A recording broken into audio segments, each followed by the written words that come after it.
Then Peter answered, this is the next verse in Matthew 17. Then Peter answered and he said unto Jesus, O Lord, it's so good for us to be here.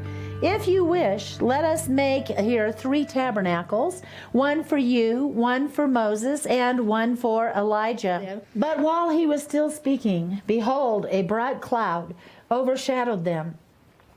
Suddenly a voice came out of the cloud saying, This is my beloved Son, in whom I am well pleased. Hear ye him. You know, I love Peter. Peter is one who always had his foot in his mouth about half the time. When he stood up and said, let us build here 3 tabernacles, one for you, one for Moses, one for Elijah. Basically, the Lord says, while he was still speaking, this bright cloud overshadowed him. And basically, the Lord said, shut up, Peter. This is my beloved Son. Hear ye him. Now, Peter represents the church. And when the disciples heard it, it says they fell on their faces and they were greatly, greatly afraid.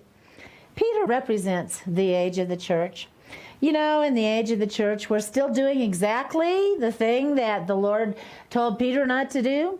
He's not going to build a tabernacle made with human hands. He's not going to inhabit a church building.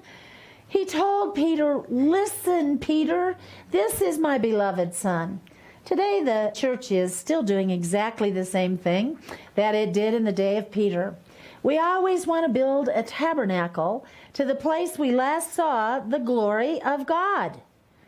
You know, as a result of that, we have a Catholic tabernacle, a Methodist tabernacle, a Presbyterian tabernacle, a Church of Christ tabernacle, a Pentecostal tabernacle, a Charismatic tabernacle.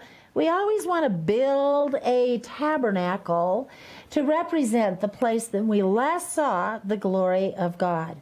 The problem with that is, as soon as we set up our tabernacle, as soon as we establish our constitution and write down all our bylaws and elect all of our elders, the Lord has already moved into another direction because he's not going to be contained in something built with human hands.